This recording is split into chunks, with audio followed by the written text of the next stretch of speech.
Howdy, everyone, and welcome back to another episode of Brand New Gig. If you're joining us tonight, late on a Tuesday night, for the very first time, I appreciate you a lot. And if you are a returning guest, I appreciate you even more because the Aggies are undefeated, and I'm going to put that pressure on you to keep returning because if not, who knows what could happen. So we're going to keep the ball rolling there. So, with that being said, I was told by the executives of this show that there were some issues tonight with our guest and that the producer did not approve. But since I have self-appointed myself as the producer, I approve. So I am holding all the veto power and I get the honor of introducing you to our guest for tonight, who is Drew Tamu on YouTube and Twitter. And if you know him, you love him. And he is doing an incredible job at covering all things Texas A&M, and he knows all about the X's and O's and what it means to be an Aggie football fan and the highs and the lows. So, Drew, thank you for joining us tonight. Thank you so much for having me. Yeah, it's a great time to jump on, right? I mean, how often do we get to have a show or talk Aggie football when we're 5-0 in a season? I mean, this is the best of times. I started doing this in 2022, and those were the worst of times. So it's really, really a good time now. And you're right. Whatever you're doing, Aggies, anybody out there in the college football world, don't change a thing because it's working for A&M right now. Thanks for having me, Avery. Of course, it is best to start low and aim high, and it seems like you got on at just the right time. So, Yeah, we're going to continue the trend. But before we get started with recapping all things Mississippi State and jumping onto what Florida may bring us, of course, we have to start with our Off the Ledge segment. And anyone who has been commenting on what may be concerning you, there seems to be a pattern. And that pattern started with the very first game of the season, and it has not stopped. Some may call it a pattern. Aggies like to call it a tradition. So that first bullet point is going to be penalties. But I'm not going to make you talk about penalties, Drew, because I am of the assumption that the less we talk about them, the less likely they are to happen. I think it's the attention that we've been giving them that has become a recurring factor. So I think if we just pretend they don't exist, we can move on and potentially see 0 yellow flags when our team is on offense or when our team is making a big punt return that gets called back, which seemingly happens almost every game. So second bullet point is going to be what people are most concerned about, DJ Lagway and their newcomer, Dallas Wilson. So the potential of this Florida offense that we haven't seen for the past 4 games that seem to appear for our dear rivals down south. So what do you have to say to the people who are concerned about this up and coming Florida offense? Yeah, is it real or is it not? Is it here to stay or is it not? We're about to find out, and I think we're about to be tested by that offense in ways we probably haven't been tested since Notre Dame, especially if DJ Lagway has another game like he just did. He scares me. I've had nightmares about DJ Lagway. I mean, that dude, yeah. I mean, really a great quarterback. All the arm angles, all the strength, all the arm power. I mean, he's hurt, and he still just had maybe his best game of his career. So, yeah, there's good reason to be scared of DJ Lagway, and hopefully that is the true fear because I don't want to talk about it. I'm just going to touch on it. Let's let the other team be the scariest part of a game rather than our own team with this thing because we don't need to give anybody else anymore. Whatever this is, I don't know why I have this. Whatever these are, we can't be doing this. So let's let that be the intimidating factor of the game. But no, I mean, this Florida offense – they established a run. They got some explosive passing going. I mean, players are emerging. They have a pair. It's obviously a very talented team, but Dallas Wilson, like you mentioned, just bust onto the scene in a huge way. And he's not the only freshman doing it. Vernell Brown III, huge reception versus Texas, a really fast guy. They're a great combo. They're a great duo, kind of just like that lightning speed and then that speed and power combo in Dallas Wilson. So, yeah, I'm scared about the offense. I think that's the part of the field that I'm a little bit more nervous about is that offense kind of figuring things out now. I actually had Florida as a playoff team. I don't know. How did you feel about Florida going into the year? Well, I had A&M going 9-3, and one of those losses was Florida. So I was pretty high on them, like most people, or a lot of people, I think. Yeah, I'm in the same boat. I had 3 losses. They were Notre Dame. Thank goodness I was wrong. Florida and Texas. We'll talk about that last one later. That's not a topic for today.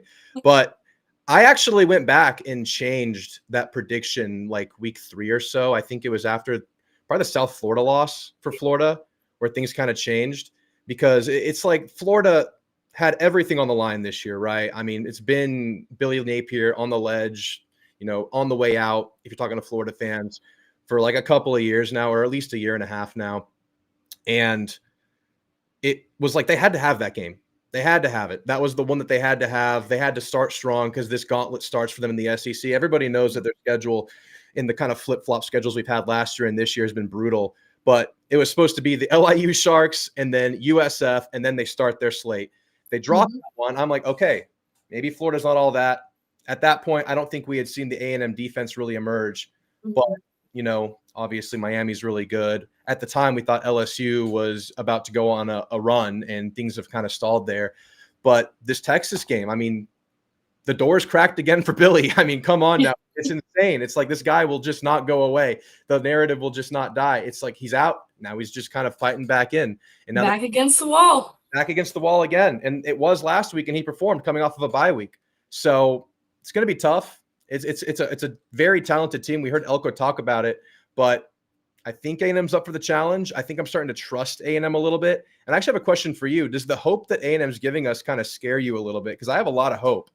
I've been talking about this with people as I thought that the more we won, the less nervous I would get. And it seems to be the opposite. Yeah. Which I know is my BAS flaring up. So I'm trying to keep it under wraps because what I've seen from this team has given me more confidence than what I've seen from an A&M team since probably Johnny. Yeah, to be honest. So it's a mix of both. Rationally, I feel more confident, but the past tells me otherwise. So yeah, that's the thing with A&M, right? It's like you got to overcome. I mean, we love the logo, but what the logo carries from, I guess, a national perspective and just what history has said. And that's a big part of this season. I mean, we've had that happen already. I think winning the big game on the road obviously was a hurdle we hadn't accomplished since, 2014, something like that, a ranked road win, which is just an insane stat. You get that one. And then it was about the follow-up, which is something that we saw not happen last year. You beat the LSU game. The thing what was going through my mind, like the thoughts I was having after beating LSU and having a 7-game winning streak. I mean, I was driving to and from work and just going about my life thinking, we're about to make the playoffs. It's going to happen. It's going to happen.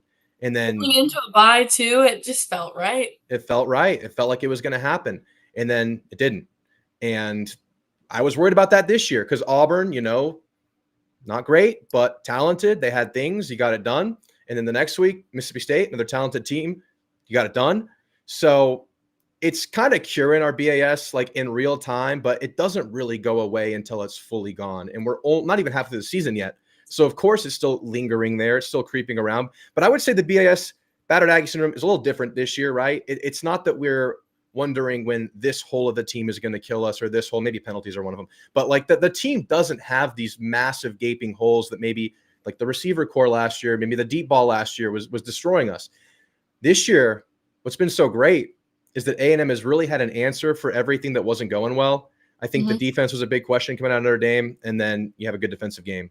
And then after that, the offense, penalties, stagnant, dead drives, positive drives that would just stall, usually by penalties.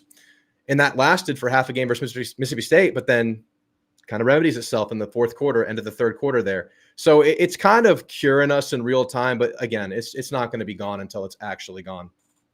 Well, that's actually perfect because that leads me to my first question. And Rolly, we're trying our best. We're trying to leave all this baggage. It's heavy. We're right there with you. But the first question, you kind of covered it, is kind of getting the job done. We've seen this team win in pretty much every way, shape, or form possible, which is very different than what we saw last year. So obviously year 2 under a new staff and such. What does this tell you about how that culture from Elko that he came in and established year 1 has transferred into year 2? And do you think this is a different team? Yes, it's a different team. And we talked about not really having the holes and kind of addressing your shortcomings. And that started with the transfer portal, because I think in the past, when you get a coach in, it's always wait 3 years till he has his guys, right? Like that's the thing. Wait till the coach has his guys. Not necessarily talking about talent, but talking about the guys that that coach wants and the guys that fits that coach's kind of philosophy, system, culture. But with the transfer portal, you're able to remedy that much quicker and get your guys in. You look at like a Cassius Howell, who's obviously one of our most important pieces right now. You look at a Tyler Onyedem, who's doing really good things. You talk about these receivers, and I think you're able to speed that up quite a bit. And that's just talking personnel wise. And that's been great. And it feels different in that regard. You're able to do that. And Elko did a really good job of that. But it's also, I think, just the level of buy-in, obviously. Every time you get a new coach, you're hoping for a new buy-in. You're hoping for a fresh start. And you definitely got that. But I think the work ethic of this team is higher than before. I think the accountability of this team is higher than before. And I don't know what this really is, but the ability just to answer, the ability to just kind of improve on the fly and always have the next step ready is what we're seeing from Elko. And I don't know if I necessarily expected that specific trait. That's something that's just kind of happening right now, coming off of last year where you did feel like you had some holes. And yeah, I don't know if we have major personnel holes or just things that we can't really do as a team. And that's what makes it so exciting from Elko in his second year. And for him to do it so quickly is really cool. But again, a lot of praise, a lot of excitement. We're 5 games in, trying to like keep it a little bit chill, I mean, but it's been really encouraging because you feel like there are a couple spots here so far in the young season where A&M might have fallen before. I think coming into the season, we had expectations of where our strong suits were going to be. And I think one of those was our running back room. Mm-hmm. And for the first couple of games, at least we didn't really see them. At least Aggies, no, not because they're not talented, but because they had their identity already. Our receivers are where we needed to really figure out, are these going to be our guys? So do you think, given 5 games now, has our identity been established on both sides of that offense, or do you still kind of lean one way or the other? Yeah, that's a really interesting question because you saw versus UTSA pretty much refusal to run the ball consistently, right? They were pretty clearly trying to work that passing game, as well as UTSA just playing the run really well. And you had to establish it, right? I think this team had a certain level of confidence in what it was going to have in the running game with bringing 7 back at the offensive line, Le'Veon, Ruben, Amari, everybody else, Morrow now. I think A&M had a pretty good feeling that was in the back pocket. And I think we're still seeing that now. I think with quarterback run, you're not really leaning on that too much. You can if you have to. And maybe this is the week where it happens versus Florida. But I would say that now, 5 or 6 weeks into the season, I think we're seeing A&M kind of naturally slot into more of the identity we thought Mike Elko would have with this team in year 2, which is just the running game and being able to pound the rock and kind of just end games that way, like we saw versus Mississippi State, and just control games that way, as well as good defense, which I'm sure we'll talk about in a minute. But the upside is this passing game. That just makes you so multidimensional. I mean, obviously hit on the portal players. I think Reed's coming along. There's still a long way to go with Marcel Reed, but certainly good enough and certainly growing. I would say it's hitting that clear Mike Elko kind of identity we thought it would be, but with that added element of an insanely explosive passing game, short game turning into big plays, a short game that can just be a short game. And I just think there are so many dimensions to this offense now where you can kind of be a chameleon. I would not be surprised if there's another game down the road where A&M, and it might be versus Florida, where A&M feels like it's time to go back to the other game plan where we're way past heavier. We're just passing on first downs. We change things up. Versus Mississippi State, we saw the team go 2 tight end for an insane amount of the game. And I just think A&M felt like they could win the game that way, and it clearly worked out. But, Florida's going to have a much more talented front seven. All respect to Mississippi State's front seven. That front seven plays really hard. They're getting so much out of that team. Jeff Levy is. Oh, no doubt. Yeah, and they're playing super hard. And I think, unfortunately, a byproduct of that are players getting hurt because they're just playing out of their minds. They're playing really well. But I think a team versus Florida could force you to change your game plan, and that's another beautiful aspect. You're just flexible. You can do what you have to do. But I think at the core, it's this offensive line. It's the running game. And I always call an offensive line, a veteran offensive line, a stabilizing force. It's going to help you run and pass. So A&M is in a really good spot offensively right now.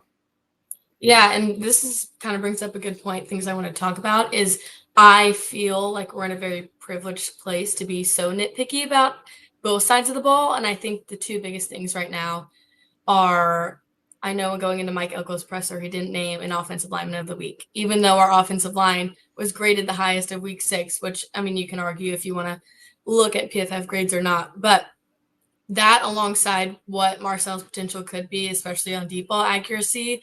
So, with both of those things being said, and yes, the ceiling is incredibly high, and I know we haven't reached it yet. I can say without a doubt that there are tons of elements of our offense that could still continue to click, even though they are worlds better than they were last year. What do you think, Mike? If you were Mike Elko, what do you think he wants to see out of his offense? And then just from a being on the sidelines perspective, what do you want to continue to see from our offense that could help us reach that next caliber? Like not just going 8-4, it's being in the SEC championship, being in the playoffs. Right, right. The deep ball has to come. I don't think you need the deep ball. You don't need Yeah, it. I was You gonna have ask that enough. too. You have enough without it. It'd be great to have it. And that might, I mean, that's a big factor. That might be the difference between making the playoff and winning playoff games is that deep ball. But I would say first and foremost for this offense is playing 4 quarters of good football. Because I think we've seen it every game. I'm pretty sure maybe Notre Dame was a little bit different. No, even that one, you started slow. You started slow pretty much every game on offense. You've had lulls in games offensively, whether that was passing or running. We've seen Marcel Reed have like a 1-for-7 stretch, and then he'll have like a 7-for-9 stretch right after, and you score like 3 touchdowns. And that's kind of been the nature of this offense. It's been you kind of do it all at once. You do it all at the same time. You look at the UTSA game. I think it was the third quarter. You kind of explode. You kind of just end the game there. Even Utah State, you started slow. I think in Utah State, it was like the last 8 minutes of the first half. You scored like 3 touchdowns and really separated in that game. Versus Notre Dame, you saw yourself down 10 in the second quarter, I think.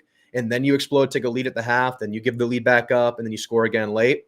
And of course, Auburn, you had problems the whole game. But then Mississippi State, it was 3-7 with 3.5 minutes to go in the third quarter, and you still win 31-9, Yeah. a testament to how good this offense can be. So I would say it's just consistency, and that is such like a coach speak buzzword. And like I feel so gross saying that as just like a fan on the couch. Like we gotta be consistent and execute. But honestly, it's like you got to find it. And I think part of it is also with the play calling. Colin Klein, he did a really good job adjusting in that game, Mississippi State, going away from what wasn't working. And that was that deep ball early in the game. It was some of that drop back Yeah. pass stuff that wasn't working early in the game, maybe finding a better start to games. But I also think that A&M knows what they have offensively, and maybe they're not forcing everything. They're not trying to get into what they know will absolutely work right away. They're trying to work parts of their game. Because they always have something in their back pocket. Very fortunate place to be. But again, Florida's going to probably change that because they're so talented defensively. So I'm going to go consistency number 1. And if you want to get really, really like nitpicky, I think our third down passing game can get a lot better. Huh? I don't think we're handling kind of that all-out blitz package that Auburn and Mississippi State have shown us on third downs. I think we're getting better at picking those up by the offensive line, but I think there needs to be an emphasis to Marcel hitting the check down or check downs to even be available. Yeah, I had that on here too. Yeah, the check down needs to come. And I think that's going to be really important versus Florida. I think too, Marcel obviously still considered young. He knows what he has at receiver. And Mike Elko has said this, Colin Klein has said this. He gets excited and he sees the deep ball. And like any young quarterback, like that's the fun play is to hit a 40-yard go route down the sideline. Yeah. But I mean, we've seen it. I talked to my dad about this. He has a check down for 10, 15 yards consistently. It's there 90% of the time. So like you said, do we need to see Marcel at the deep ball every game? No, honestly. Even his performance as a whole, I think if he gives a B+ performance, we can continue to win games. Now, if we want to get into the nitty gritty of can you win playoff games, can you win the national championship, that's a whole different scenario. But I think this offense as a whole, and you kind of brought up Klein and how you felt about him, but specifically, I think you could probably find a fan that is on every range of the spectrum. I mean, I'm sure you could still find people who want a different offensive coordinator than Klein, and then you could find guys who never want to see him leave and think he's the greatest offensive coordinator of all time. So where do you fall on that scale? Well, so I'm leaning towards the pro Klein side. Going into the year, completely open mind, because last year it's a year one. You have the quarterback shuffle.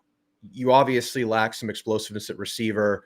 You lose your lead back late in the year. You lose Chase Basantis late in the year, and that's kind of an underrated factor, I think, with this offensive Yeah. line and what kind of hurt us. Running game really took a hit, and that was what we leaned on the whole year. But this year, my whole thing was there's no excuse because you have every tool you could ever want. And honestly, I mean, you're putting up, even in these last two games that were uneven offensive games or had their problems, it's still like, what, 450 yards in both games, at least, something like that. Yeah. It's mistakes more so than anything. It's the P word. I mean, that's a big thing.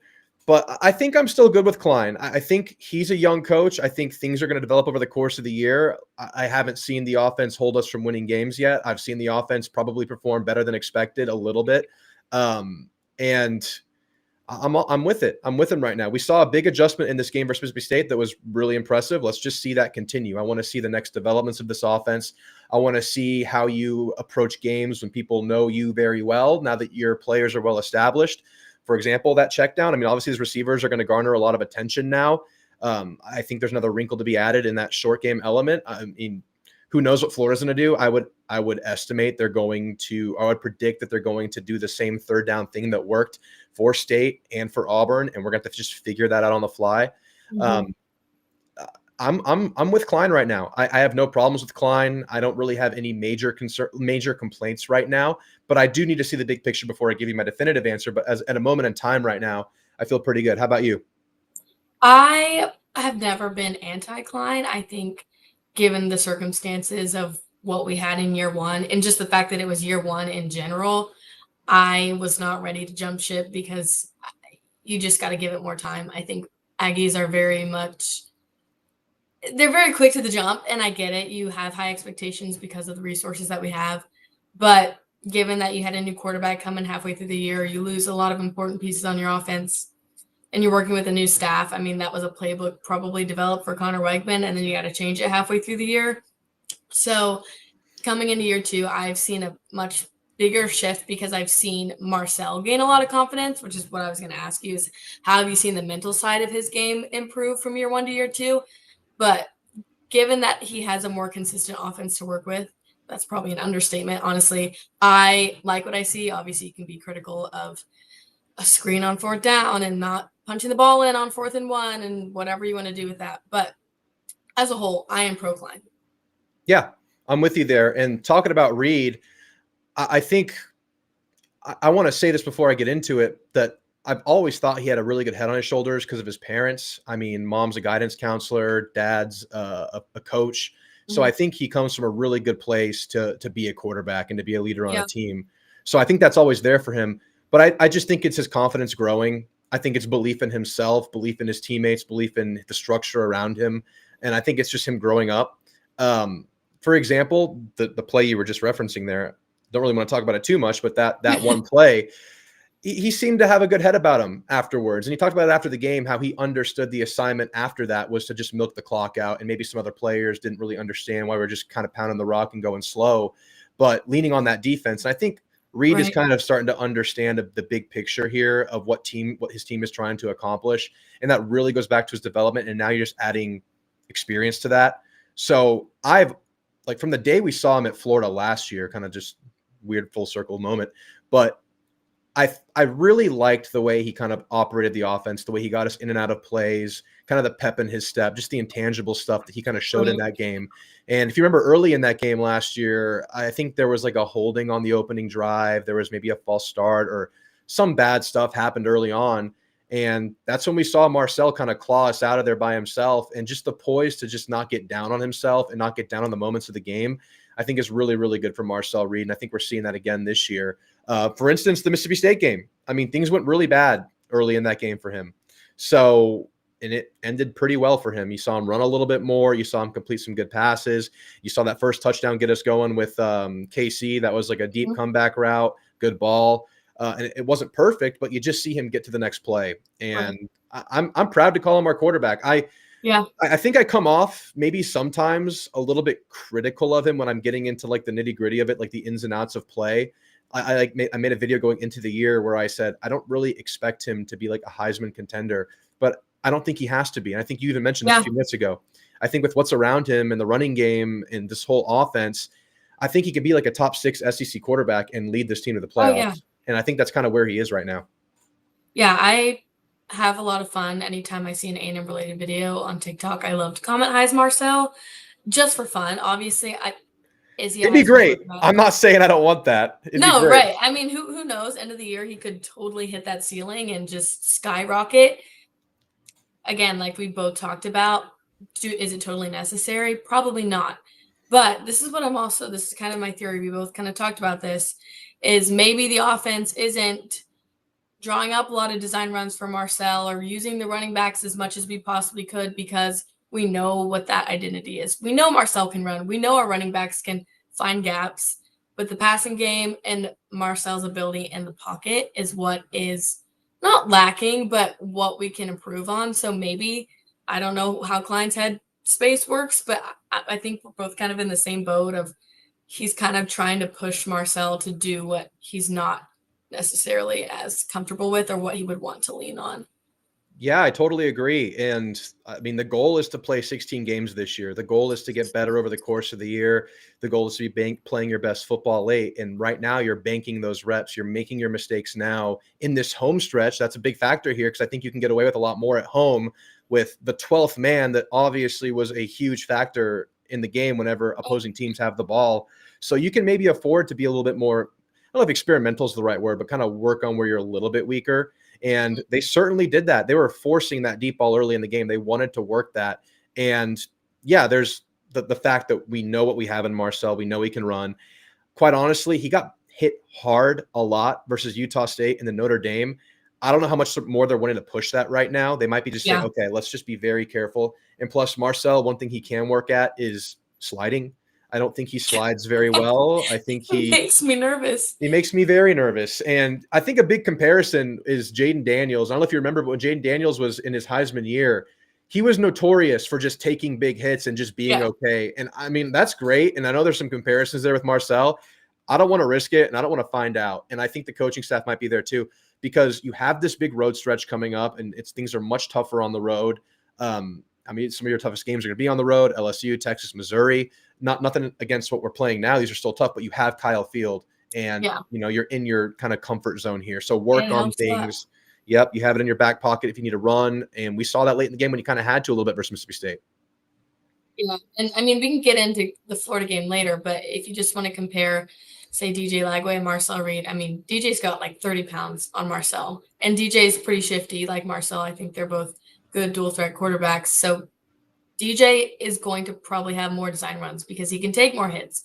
Granted, I don't know what his injury status is. I know he was dealing with some leg stuff last week.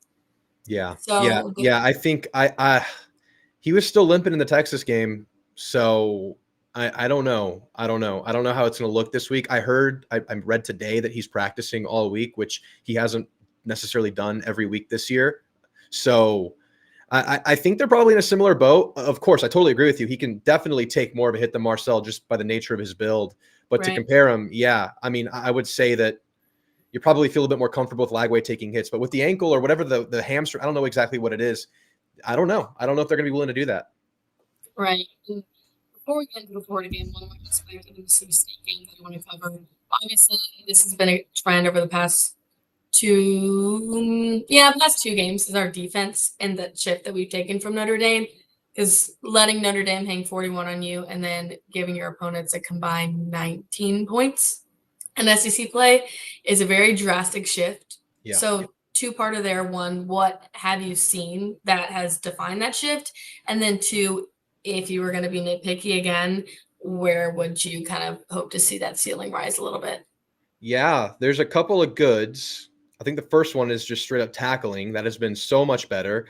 I mean, we can look at the first half of UTSA, and if we projected that forward alone, that vacuum, and just project that for the season, it's like, we better be scoring 45 every game. That was pretty scary. But in the second half, they cleaned it up quite a bit, and we've kind of seen them not really turn back there. Of course, Notre Dame put some stuff up on you. You made mistakes versus Notre Dame, but I think we still saw some improvement there. Notre Dame's been really good offensively since then, and I still think, A&M could have been better in that game, like as we're seeing now. Right. I kind of been thinking about what the shift was there, what's changed. I mean, I think the tackling thing, and this is just me, putting my tinfoil hat on and just kind of thinking about it as a fan. But I heard they only ran one fall camp scrimmage this year. And those are kind of your live bullet reps you get in fall camp. It's usually 2 to 3 of those. And unfortunately, that's where Ruben Owens went down last year. And from reports, only one of those. And I think the team saw the way the season shook out, where you have a couple of G5 schools. Respect to UTSA. That's a good program. I know they're not having the best year, but they've seen some success. Respect to them. But I think A&M kind of figured that they can figure things out on the fly in that department a little bit more than usual, as opposed to last year where you started with Notre Dame. Yeah. So I think they were kind of okay with just kind of putting some of that mistakes out there and figuring it out. And it kind of culminated in Notre Dame. Not great, not a disaster, enough to win. And then they get the bye week. And they come out of the bye week and they're tackling better.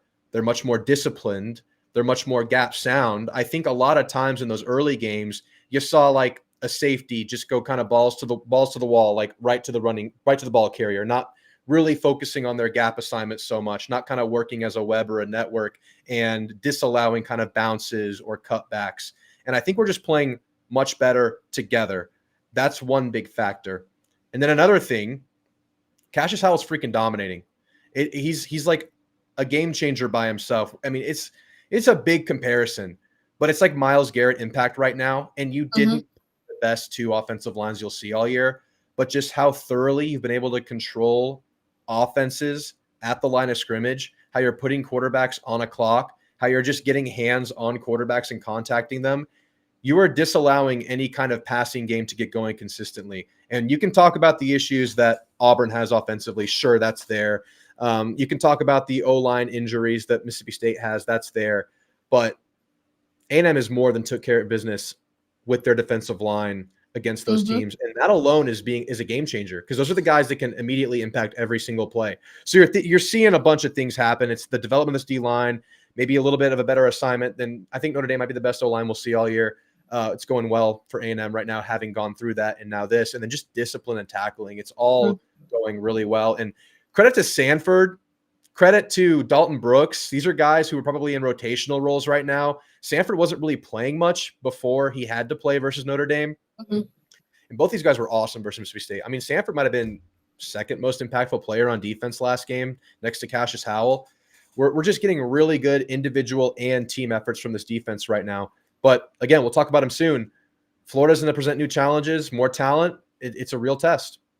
Yeah, and I already gave Cassius Howell his flowers week 2, so I'm trying to spread the wealth, so you'll see who gets my shining star later. But it's funny because the first couple of games, you watch recaps, you watch people who talk about sports, talk about our games, and one of their biggest critiques was our D-line, and everyone talking about how we lost so much production, you lose 3 guys in the NFL, and now you're 5 games in, and Cassius Howell has more sacks than Scorton and why am I blanking? Stewart had their whole final year. So yeah, I mean, that turnaround in itself is credit to Elko, credit to Jay Bateman, credit to that entire staff, because that is not a turnaround that you see year after year. No, that's tough. Yeah, that's a lot to replace. And then to not only just be adequate, but arguably be even better is such a testament to the staff, like you were saying. I mean, shocking development, even for me, who, I mean, I see through maroon colored lenses at all times. Even I thought that D-line was going to be somewhat of a work in progress, if not a weakness for the team, but it's been a strength. It's been an undeniable strength of the team. So Coach Spencer, the veterans, Albert Regis has been nothing but rock solid. Onyedem has been a disruptor in his own right. And we talk about Cassius Howell getting his 7 sacks. But let me count them up. You have 1, 2, 3, 4, 5, 6, 7, 8, 9 other Aggies with at least a sack on the year. So it's like Cassius is like the poster child of it, but then you're just getting productivity everywhere else in a lot of different ways. So it's been huge. It's been a huge development. It's been really fun to watch. It's been fun to see it kind of change so sharply, because my whole take or whatever going into the year was that I think the defense gets good much better than we saw versus UTSA, but I thought it would be like week 6, 7, 8 where it starts really clicking. But for it to come out of that bye week and be that just dominant, it's shocking, quite frankly. It's been awesome. So that'll take you places. That'll help your offense out a lot. And it's had to help the offense out a lot because we're talking about the defense turning the corner. The offense has kind of gone through some doldrums, gone through some ups and downs. And, the defense has had its back. And that's kind of been part of the story of the year. I look at this stat all the time, and I'm still in disbelief of our defense holding opponents to 1 for 25 on 3rd and 4th down. Like that in itself Nuts. is what you would call a padlock stat, Yes. quote unquote, Josh Pate. But I mean, I actually have no words for that. I really think it speaks for itself. That's a twofer. That's a double. That's a 2 padlock stat. If you can throw that between 2 games, you won 2 games. That's just insane. So, yeah, and I mean, I remember you talking about it at the beginning of the year. We have guys like Regis and Hicks on our line who have been there a while, and they haven't necessarily performed to the standard that we expected for them coming into this program. And then you have a ton of depth pieces that are just being rotated in and out. I mean, I didn't even realize this until you pointed out, is that we had guys like Marco Jones getting snaps against Mississippi State. I mean, that really speaks to the depth that we have on that line that I think coming into the year, people expected to be a weak point. Yeah. Your rotation is stronger than I thought it would be. I thought we would maybe have a little bit of a drop off on the interior, but they've decided to kind of go with their 3 head guys at the interior, and Regis has taken a step in a big way. He was actually one of my lower key breakout player candidates because I didn't know as a 23-year-old or however old he is, how much of a jump he had. But I think as more of a guy, as in a focal point and a leader who's been here a while, just an experienced guy, that he had another level of play. And I think we're seeing that. I think he's our highest graded run defender per PFF. Again, however much you want to put into those stats. But really cool stuff we're seeing from some guys that have been around. And obviously Hicks, I think he still has a ways to go, but where he is right now is just so acceptable. It's so beneficial to the team. We're seeing him just play solid football. We're seeing him get non-stat big plays, like just flushing a quarterback out. But we've also seen him just do stuff that 5 stars are to some degree expected to do eventually in their career. And that's just wreak havoc and make individual plays that impact the game. And we're getting that from him. And those are 2 guys that it's like, we've had the long burn. We've had the long career arc. I think Regis has been solid, but now he's like a stud. So it's been great to see. And then, I think versus Mississippi State, you got Marco Jones play a lot. You had Rink get some meaningful reps early. You had Dalen Evans out there get some meaningful reps, and he's got a few reps every game. You've gotten Noah Mikael into games. Offensively, I think you ended with Borden in the game. You're obviously still playing those other 2 receivers, ABR and Bussy, and your 2 head guys are the leader there. You're getting a nice mix of young guys that are the next up or still have a bigger role to play down the road. And that might be as soon as this year. That might be something we see later in the year because maybe Rink plays himself into a role in games, and it's been really cool to see so early. And certainly Marco Jones will have some important, role to play as the season goes on. And he had some big plays versus State. So, it's been a huge surprise. It's been a huge benefit, and it's one of the reasons A&M is sitting 5-0 right now with a chance to do a lot of things this year. Well, this is a big step up too, not just from last year, but I think as a whole, our team has never had an identity at secondary. I think that's historically been one of our weakest positions. Maybe I think the 90s is probably the last time you could recount good corners or safeties. Yeah. I don't think you've been as solid as you are right now in recent history for sure. All around. No doubt. I mean, I think Des Ricks is the player on that secondary that has taken the biggest jump. But I mean, getting Tyreek Chappelle back is huge. We saw Jordan Shaw play nickel too, and then Will Lee back there. I mean, there are names you could throw around on every position on that backfield and that front line that have probably every single one has taken a jump from last year. Yeah, I would say so. I mean, I think Des Ricks probably the biggest jump on the team, right? I mean, he was the scapegoat late. I know when I'm making shows postseason last year, people want to fire Des Ricks, just like get him out of here. No good. He just lost us a game. It's like you're talking about a dude who was a freshman age player last year. I know it didn't say freshman next to his name. He's a redshirt freshman, but he was freshman aged. He was thrust into a lead role against a Lincoln Riley coached offense with some really good receivers. He was thrust into a lead role against Cam Coleman and all of that Auburn talent at receiver last year on the road.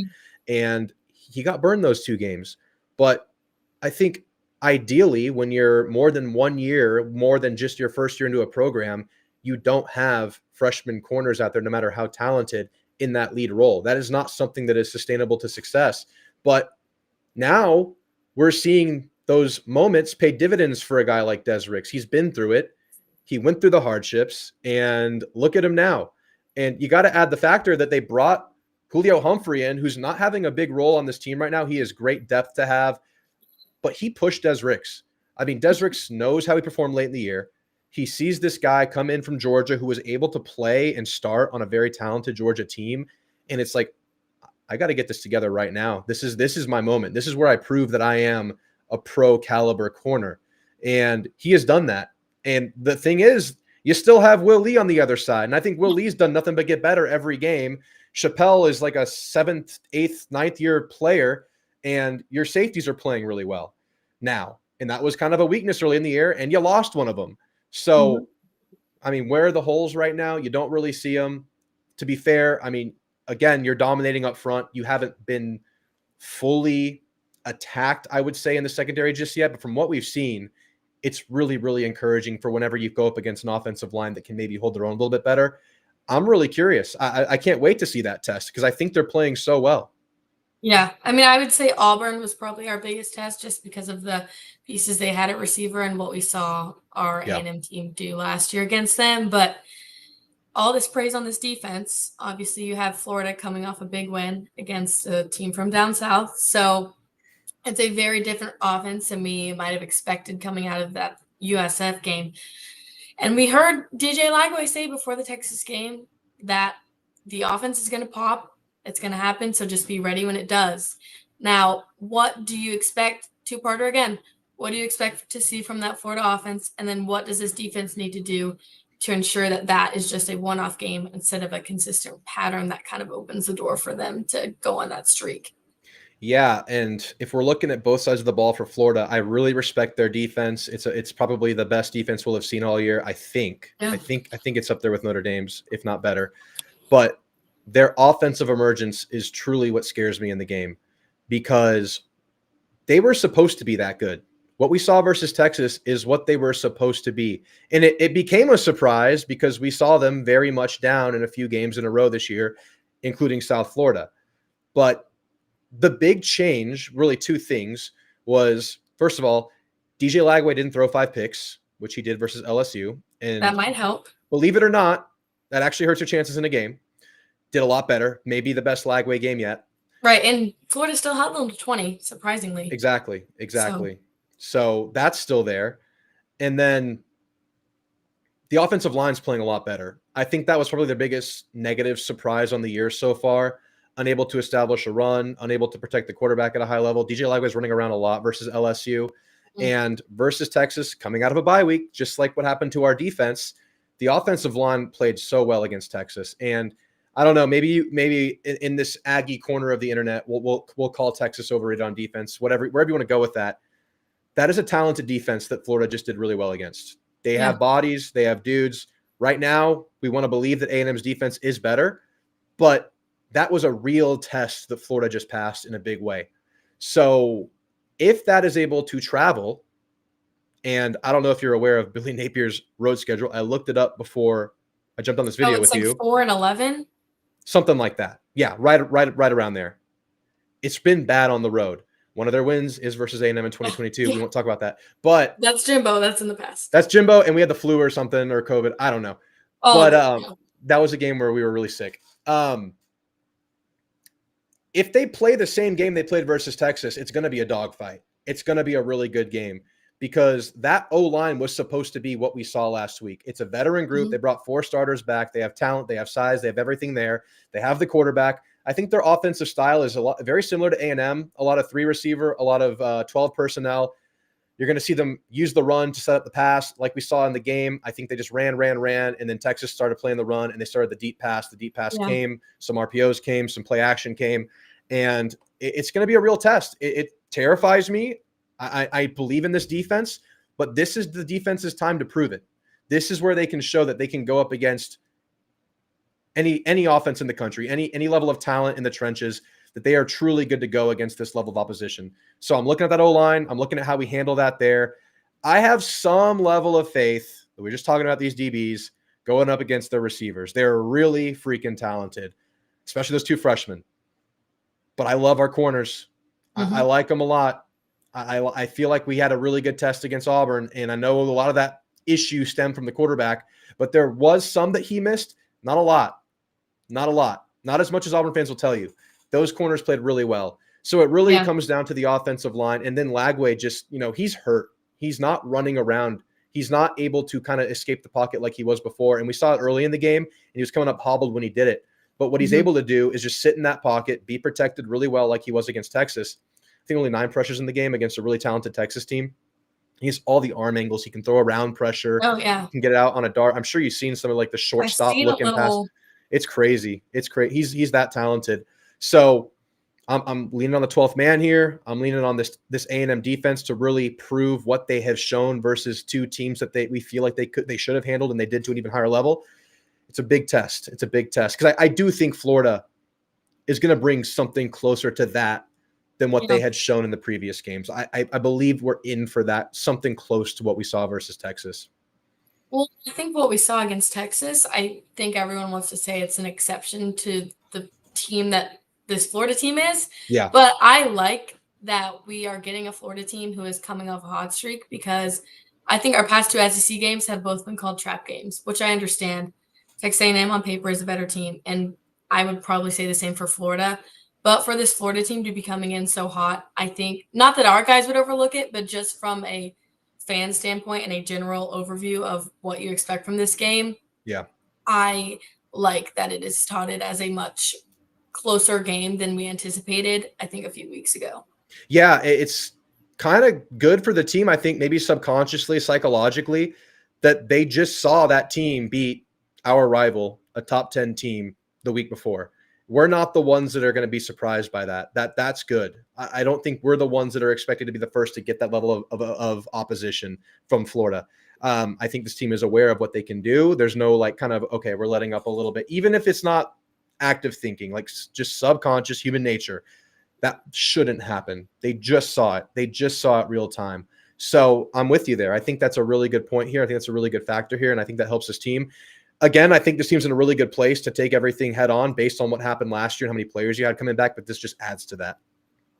Yeah, and I think their run games, they have assets on every aspect of their offense that I think they are a more complete offense than we've seen against most of the teams we played. Specifically their run game, I know Jaden Ball, I've seen a lot of tweets from Florida fans saying he's going to put up 100+, which we've seen from every team. So yeah. I mean, everyone says that, right? We've gone against some really good backs this year, and only one. I was going to say, how does he compare? Because everyone loves to bring up the UTSA game, which we've seen all 3 games after that. Every single running back has been held under 100. Auburn and Mississippi State were under 100 yards, period, rushing. So, yeah. What I would like to say and believe, and I hope the team doesn't think this way, it's just me as a fan thinking that if you can bottle up Jeremiah Love and Jadarian Price in that offensive line on the road, like, why can't you do it now? Well, I mean, even if you give up, 90 yards in the game, doesn't explode, he's around 3.8 yards a carry. I think the offense has enough to win against that kind of a look, as long as the receivers aren't just running free behind that. I think that they can do well against this running back, but he's really talented. I think he's bigger, 230 pounds, maybe closer to Love than a guy like UTSA's guy, maybe closer to Fluff Bothwell, but even probably more talented. He's really freaking good, and the O-line's helping him, find running lanes and show his talent. But even when the O-line wasn't positive, it wasn't perfect in the game versus Texas, he's the kind of back that can make things happen. I think the first touchdown of the game, he had hands on him in the backfield. He steps out of them and scores a touchdown. So it's that kind of a player. He's going to test us in our tackling, where we've been really good. He's going to test us in every way that you would expect to be tested by a back. Really good dude. You're going to see a bunch of good running backs this year. You got Hardy coming for Mizzou, maybe Texas. By the time we play them, their backs will be healthy, because that's a problem for Texas right now. Their 2 main backs, Wisner and Baxter, are just not healthy, and that's hurting them.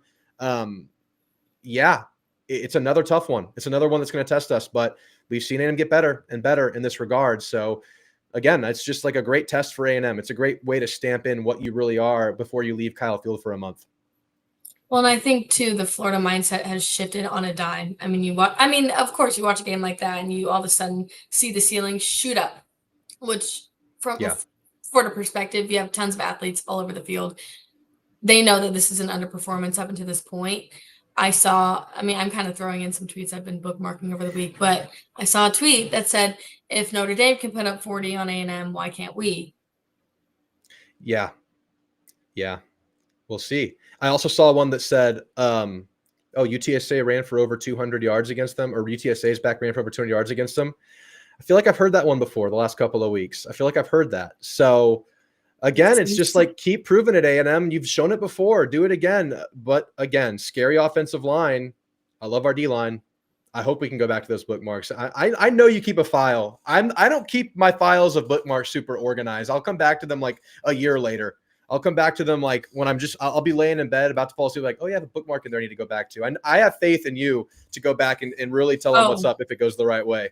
They're there. I've been since this season. I mean, I didn't have any against UTSA or Utah State, obviously.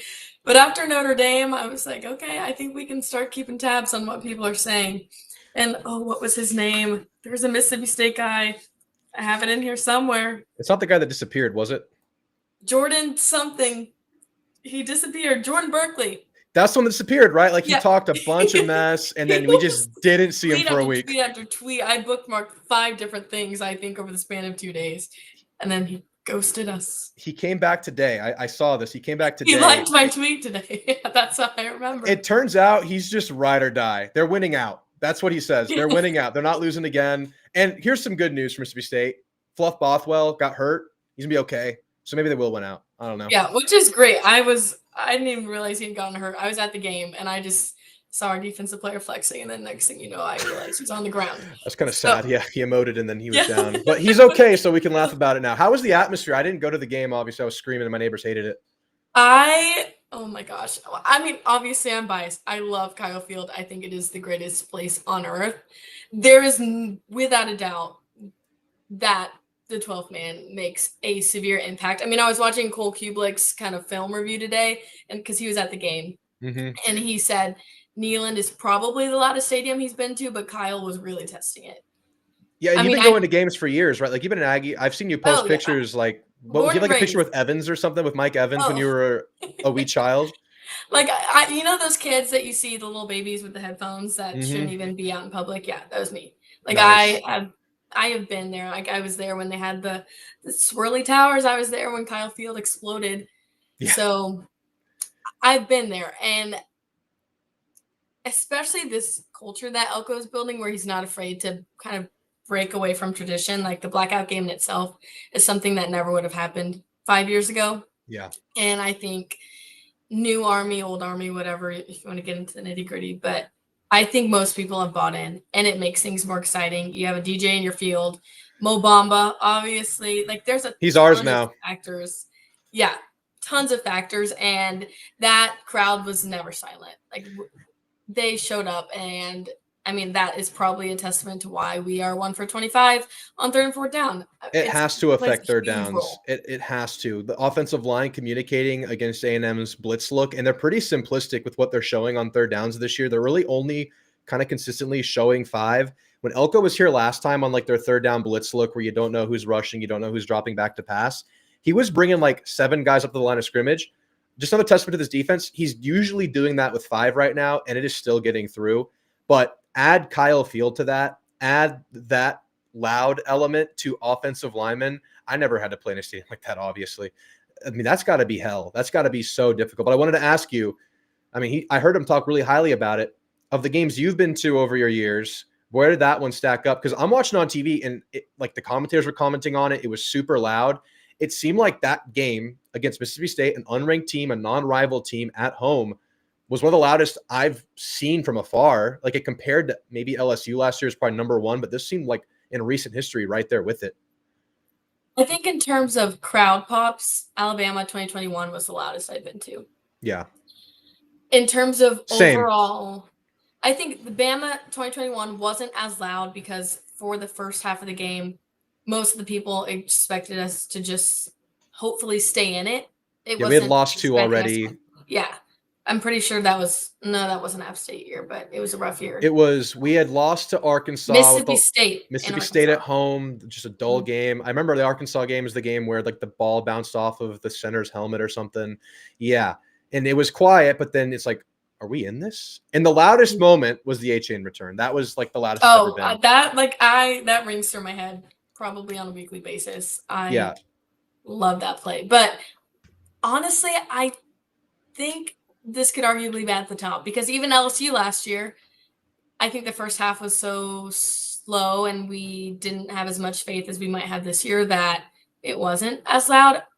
There was not a single down on defense that I could not feel like the ground shake beneath me. I mean, I know on the broadcast they cut away from it and they were talking about it, but they cut away from the crowd. Like, I don't know why they did that. That was right when Mo Bamba played. The lights go dark. They're showing yep, home of the 12th man, and then it cuts to freaking Tom Hart's face. I'm like, show me this. This is what anyone I but Tom need. Hart too. I know anything but Tom Hart. Anything but Tom Hart. I actually like that crew. I know I'm such a merciful Aggie. I like Jordan Rogers. I love Cole Kublik. Tom Hart's there. I'm gonna give him like some love for being with the boys, the good guys. So, but yeah, I mean, that was an insane atmosphere that has to have an impact on a game. And I did notice last year you had some Old Army resistance, the resistance of Mhm. Old Army against the blackout.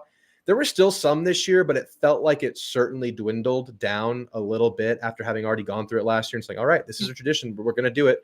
I might be wearing maroon, but whatever. Anyway, but that has to happen versus Florida because that is our biggest, added non-team factor. Obviously, having that, it's just so beneficial. It affected the game. It affects the season. It can affect the game in its results. It's so crucial. But yeah, that was an awesome atmosphere. Yeah, this one too. I would say for this one, Armani Watts' interception and 2 overtimes was Yes. probably the loudest crowd pop I've heard. Like I remember Yes. watching videos from tailgates after of people being able to hear it from historic district. Like that Yeah. was a crazy game, and then you could feel the life like suck out of you when we had a ball go for a touchback in the end zone after like a Oh my gosh. I was at that however many game. hard ones. That was my Was that second Travion game. Williams? Yes, it was. And he was a freshman, I think, that year. That was 2016. Yeah, freshman Travion Williams. And he got it punched out right at the end zone, comes Yeah. out. And then this game is like Tennessee's like this team of destiny because they had won a bunch of games like this already on the year.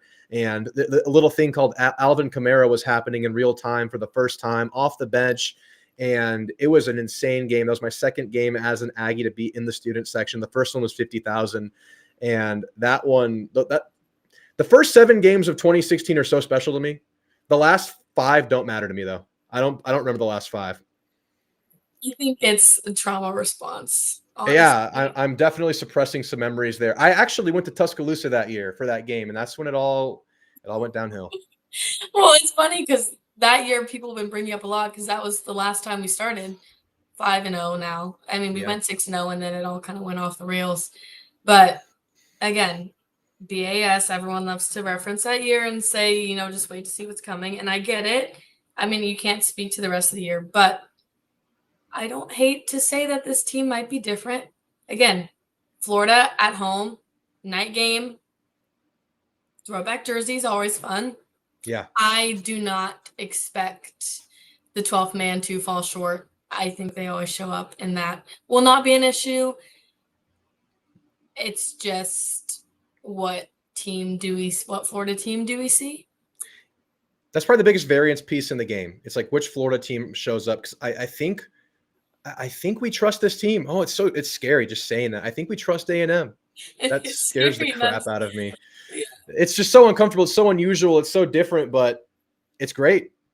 It's I trust the 12th man to show up too. I know they're going to be there. I know the numbers will be there. I actually always check SeatGeek even if I'm not going to the game just to see how many are available, and there are very few available. I think even less available this time this week than there were last week. So probably a similar 108,000 kind of game. And I just noise level consistency. Did the blackout have to do with that? I don't know. It's a big game versus Florida. I'm sure it'll be the same, and I'm sure it'll be in our favor. yeah, and I mean, I think because I went to this Ole Miss game, I think it was somewhere late 2010s. That was our highest recorded attendance of all time. And then we have a little bit of renovation with the suites and such. And now you can't reach that number. Yeah. And I've seen the expand Kyle tweets, and who knows what's going to happen there. If there was ever a 100,000 plus stadium to be expanded, it would be Kyle Field. That's insane. That's insane that it's a joke. Like, it's not going to happen, but it's just an insane notion because bringing in 108,000 and you still need more seats. It's crazy. It's crazy. 12th man is truly one of a kind. It's awesome. It's great to have. It's just a great thing to be a part of. Which shout out 12th man, which I guess is also a shout out to ourselves because we are a part of that. Shout out us. I never see them not getting love every week. There's always every single player, every single coach is always making that a key point to us winning games. And I'll end with this on it because this is something that I think we all kind of feel and acknowledge. Like, this happens usually even if we're not great. Like, 12th man still shows out in seasons where we're 5-7. I mean, I was at that 2022 LSU game and it wasn't filled to the brim, but it was pretty packed and it was pretty loud. And it was pretty active, and we stormed the field, which was kind of a joke, but also kind of awesome. All A&M needed was like some consistent belief. And this is a year where I tweeted this out. This is a year where you're not even playing your traditional rivals at home. No one you've played has been ranked. Mississippi State's coming off of a loss. Auburn's coming off of a loss. You play Utah State. You play UTSA. You've never been below 100,000, and you've gotten to the top 10 attendance records 3 times. Just cinema. Yeah. That Miami game, 2022, that was right after App State, I'm pretty sure. And I was there. That stadium was filled up too. I mean, Yep. it felt like there wasn't an empty seat in the house. I'm sure there were, but that's never going to be an issue, I think. Yeah. A&M is a very rarity in that people are always going to show up, and you don't meet a lot of A&M bandwagons. That is true. That is true. And also the students go to every game. It's like, I knew so many people in college that don't even follow the team now that were at every game in college. It's like you go to the games. Like, that is your thing. You even go to Midnight Yell. Like, we weren't ashamed to go to Midnight Yell as seniors. Like, we go to Midnight Yell. Like, it was great. It's on the schedule. It's on the schedule. And it's like, you just go to Northgate after. It's like, it's all right there for you. I mean, there's a house party like down the block. It's just so perfect. Just walk or run or whatever to it, or whatever happens. But that's going to certainly help the A&M defense out this game. That's a big benefit. Again, Billy not done well on the road. Hopefully it helps. And that's the side of the offense. Again, the side of the ball I'm more scared about, but I love that we have the 12th man in this one. Well, given all of that, we know this. Let's see, the spread is 7.5, and then over under 46.5. Prediction, and then where are you leaning score wise? / is this an offensive game, defensive game? Yeah. How do you kind of see the script going? I'm still filing through that. I have like kind of a gut feeling right now that I think it's a little bit more of an offensive game. A little bit more. I think it's going to be higher scoring than Auburn. We won't hold you to anything you say tonight. You can change it tomorrow. I might change it. I've changed. I gave like 3 different scores last week against Mississippi State, so I might do that. I'm sitting at an A&M right around that margin. I think A&M wins by 9 or 10. I think it's a competitive game. I think the game kind of ends both teams in the 20 to 30 range. I believe in Florida. They were a playoff team in my mind going into the year, even with that schedule. I had them going 9-3 and getting in because they do better late in the year. And hopefully that scenario is not playing out before our very eyes. I want to say about their defense before we get out of here that just like this is a test for our defensive line, this is a prove-it game for our offensive line. Because through the ups and downs of the year for Florida, their defense has been really good to great. They have studs all over that front 7. They have some good players in the secondary. I think they're stronger up front. Like, you want to build your teams in the SEC. It's a big, big test for this team on third downs, establishing a run. Like, can we establish a run against the best front 7 we'll have seen all year? It's better than Notre Dame's in the front 7 for sure. Yeah. I believe so. Can we establish a run again? And we're supposed to be able to. If we have the aspirations we think we have, part of that is this offensive line, this running game. So prove it. Show us. Show us against real opposition. Show us against a defense that really hasn't had a terrible game this year. Yeah, and I mean, it's a mix of Texas offensive line underperforming and then an athletic defensive line from Florida. But I think Arch faced the highest pressure rate of any quarterback all season. I can't believe that. I'm remembering that correctly. It was like 60%. 36 somewhere around there. pressures in the game. Can you believe that? 36 quarterback pressures in the game per PFF. That's like, how many pass attempts did he even have? 36? That's just otherworldly. That's insane. But yes, Texas's offensive line has issues. Unfortunately, I mean, I've gotten to this point. I don't know about you. This is going to sound terrible coming from an Aggie, where I am starting to develop a soft spot for Arch Manning because Too. After the article I sent, I felt oh, overprotective. I know it's And like I'm his biggest, like, I've been clowning him pretty frequently on social media. I know it's changing. In the what is it? The New York Times article today is Oh, like is the stamped in Athletic? it. Yeah. The Athletic, it was. That's a terrible statement to make. A terrible article. It did the job. They wanted it to go viral. It's freaking viral right now for all the wrong reasons. But Yeah. I don't think Arch was the reason in that game that they really struggled. I thought Arch was part of the reason they almost dragged their game back. Their offensive line got cooked. Absolutely. They had no run game, cooked. no O-line. Their defense, which was projected to be number one in the nation, was not up to par at all. Yeah. I think every facet of that game was just not going their way. But yeah, I've not seen anything bring Aggies, Sooners, and Longhorns together like I have seen that article do. I know. It's like we knew that if he struggled, that there would be this major kind of rebound effect where the media just turns on him. But it's gone further than we could have ever imagined.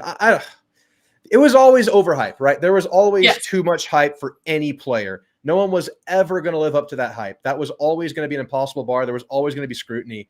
But for them to lose a couple games now and the offensive line makes him look bad, it's on a whole other level here where it's like, I'm not rooting for him, but I'm rooting for people to get their shit together talking about him. Because I think everyone outside of the Longhorn fan base and the national media obviously knew that he was overrated. And that's not being overrated and being bad don't go hand in hand. He could have still been a good quarterback. He still can be a good quarterback, but he was not going to come into his first year as a starter and win the Heisman and win a national championship. I don't think anyone outside of that fan base expected that to happen. But I hate to say it, I feel protective of him now. Yeah. I don't like it coming out of my mouth, but yeah, I don't either. I mean, it just seems like he's a talented quarterback that's going to be on a normal, just kind of college player arc. He's going to need his teammates to get better. They're going to have to build a better scheme for him how to play around that offensive line. Now we're talking Texas football, but that's okay. But I think some short passing game could help them out. I think getting the tight ends involved in the short game can help them out. Florida was getting into Florida talk. I think I didn't really track it in the first half. For sure in the second half on third downs, they were spying him. And when you spy, you typically take some coverage away from maybe your hot routes, your shorter routes, your tight ends. And it seemed like Sark wasn't utilizing that stuff and maybe tracking that for A&M. I don't know if they'll use that same strategy because the third down strategy that's been working against A&M is well documented right now, and that's that simulated pressure look. But I hope A&M's ready for that. And something in my brain tells me maybe this team knows that and anticipated that and knew they needed that for this game, and they've saved it for this game. And I'm hoping for that. Yeah, I think that's kind of how we felt about Colin Klein and this offense as a whole, is there are things that we are saving for certain games and certain defenses. So I am on the optimistic wavelength that there are things that are going to happen in this game that we haven't seen yet. Again, this is arguably the best defense we've faced all year, or that we will face all year. Tons of athletes on that team. I am leaning an offensive game, 30-point range, but I just based on the tradition of this team, probably I just need them to prove it to me that we can start fast. Until then, I'm worried it's going to be a slow start, fast finish, which is fine. Win is a win. I'm not going to complain if we leave with another win under our belts, but that's kind of where I'm at on the standpoint of that game. So no cover? I wouldn't be surprised. No cover. I'm going to say no cover because I said no cover against Mississippi State and we covered. So I'm going to keep whatever juju is rolling now. I'm going to keep that alive. So I'm Vegas no is cover. Suspiciously good. Vegas is suspiciously knowledgeable. Is there a script? Crazy. I mean, they're good at their jobs. I guess so. I guess Couldn't so. be That thing close. rose to like 17 before kickoff, and we still covered. Like, The line moved all week. It just kept getting bigger and yeah, bigger, which made me awfully suspicious, but somehow we still covered. Not somehow, we covered. yeah. So I will say no cover. Okay. And either way, it's a win-win. Either I'm right or they prove me wrong. So, There you go. Yeah, that's how you do it. That's how you took but the line.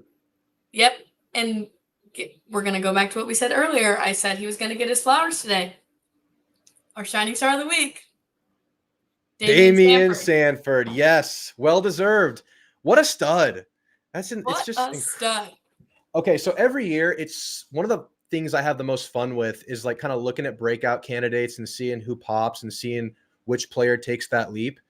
It's Damian Sanford and Des Ricks. These are the two guys that have just completely leaped and completely rose to the occasion. And Des has happened since game one, but Sanford, that was quick change. That Yeah. he's not supposed to be in there right now. It's supposed to be Scooby, and he has not only been a good fill-in, but he has been a positive. It's crazy. Yeah. And there was part of me that wanted to say Ruben Owens because a lot of people last game were asking why Ruben wasn't getting more touches. And I know that part of it this game was due to Le'Veon's injury, but Ruben had an incredible game. Yeah. So part of me wanted to say that, but letting an offense score a total of 9 points, I just felt like I had to give it to a defensive player. And no better than the guy who got his first interception. He was co-defensive player of the week for the SEC. I mean, there are just tons of flowers that I'm so glad he's getting, but I had to give him some too because that is a huge step up from a defense that preseason was touted to be worse on paper. And they've shown that they're not. Yeah. Yeah. Great call. Well deserved. Yeah. I'm glad you went defensive there because as good as Ruben's game was, and it was a career game, yeah, the defense held them to 9, and it was just one really good play that got them to 9 late in the game. And I felt bad for that placeholder that just got hit. That when they missed the extra point and he bobbles the snap, and he's just like a sitting duck right there, and he's like, you can tell he's like still processing that he dropped the snap, and then all of a sudden Willie is just tattooing him. I felt bad in that moment, but no, great call with Sanford. Yeah, Ruben, man, that is so happy for that guy coming off the injury last year. We saw it versus Auburn. He averaged like 17 yards a carry on 4 carries, and that's when we're all thinking like, okay, this guy's going to start stealing some reps. And then, like you said, Moss goes down, and it's his opportunity, and good for him too. Good for him. Yeah. I'm excited for this Florida game. I won't be there, sadly. I was at the last 2. I won't be at this one. But I wasn't at the first 3, and we still won, so no one can blame me for anything. But I am very excited for this game. I will be watching from Dallas because I also want to be in town for the Red River Showdown, which is perfect because I can watch that one and go straight into this one. But I'm doing the same thing from San Antonio. Yep, it's going to be a very fun weekend. Last weekend was crazy in itself. I'm only expecting more as we go on because it's college football, the greatest sport on earth. The best. Bama at Missouri. Very That's interesting. a sneaky one. Very interesting. If Missouri wins it, we got our work cut out for us. That Bama's hot right now. I was very low on Missouri to come into this year, so they have already outshined what I expected from them. And that running back is scary, I will say. Very scary. I can't wait to see them against this team. I think one thing, though, the teams that kind of have South Carolina as their big win right now, I don't think South Carolina is in the best place. I think this is Missouri's opportunity to prove it right now, and I'm excited. I can't wait to watch this game. They are certainly better than I thought. I kind of looked at them as a team that can probably have a good season as a product of their schedule being pretty easy again. But now it's like this team could make the playoff. Like there's a path for it. It could happen. So that's another good one. Yeah. Going to be nice come the end of the year, and I just hope we make it on time. With that being said, thank you, Drew, for joining me. I appreciate it so much. Let people know what you do and where they can find you. Yeah, it's Drew Tamu on Twitter and YouTube. It's mostly Aggie football, some other college football, but if you're an Aggie, got everything. That's what we try to do. Just keep it Aggie centric. So follow me wherever you want to follow me. If you're not watching at a bar or at home and you want to join him on the live stream, I know he goes live when he's not at the games. So join in and it will feel like a party in your very own home on your computer or phone or wherever you watch videos. But yes, Drop a subscribe both for our channel and for Drew's. It's a double whammy, and it doesn't hurt you at all, and it helps us. So we would both appreciate it a ton, and we are looking forward to more Aggie football. It's so fun that we get to say that we're looking forward to more Aggie football. Absolutely. So much season left, so much more excitement to have, we think. Such a good time. Yep. Well, thank you again, Drew. I'm so glad. Thank you, everyone who joined in tonight for the late night slate. But we will see you guys on Saturday, where A&M is looking to go 6-0. So with all that being said, we are going to end the stream here. So thank you guys, and thank you, Drew.